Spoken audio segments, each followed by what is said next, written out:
எந்த நாடு என்ற கேள்வி இல்லை, என்ன ஜாதி என்ற பேதம் இல்லை.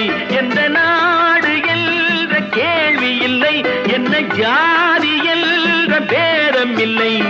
மனிதர்கள் அன்பின் வழி தேடி இங்கு இயற்கையை வணங்குகிறார். மலை உயர்ந்தது போல் மனம் உயர்ந்ததென்று இவர் வாழ்வில் விளக்குகிறார். இவர் வாழ்வில் விளக்குகிறார்.